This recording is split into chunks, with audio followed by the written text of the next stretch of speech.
Nani aliyewaambia katika nchi hii kwamba the president is above the law? Nani aliyesema kwa mujibu wa sheria gani kwamba rais hawezi akasemwa vibaya?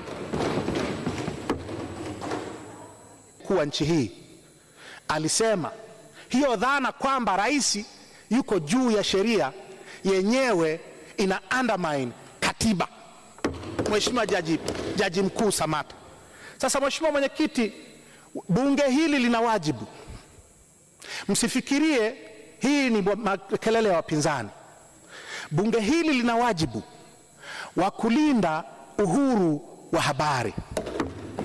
Mkinyamaza kimya, nyie mlio wengi, mkinyamaza kimya, leo ni sisi, kesho ni Nape, kesho kutwa ni wewe.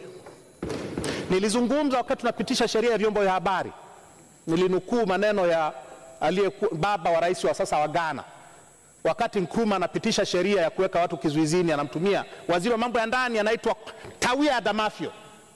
Wakamwambia Tawia Adamafio, angalia unatengeneza mtego wa panya, utakukamata wewe. Na kweli Tawia Adamafio alikuwa mtu wa kwanza katika historia ya Ghana kuwekwa kizuizini kwa sheria aliyoipitisha mwenyewe. Tafadhalini waheshimiwa wabunge, tafadhalini, hizi sheria, haya mambo mabaya ambayo yanafanyika nchi hii halafu mnayalinda yasisemwe. Mnatuziba sisi mdomo, mnafikiria mnatushughulikia sisi. Mnashughulikia bunge hili, na mkisha lishughulikia hili bunge mtashughulikiwa nyie wenyewe, na hakutakuwa na mtu wa kuwapigieni kelele, hakutakuwa na mtu wa kuwasemea, kwa sababu wengine wote tutakuwa tumenyamazishwa.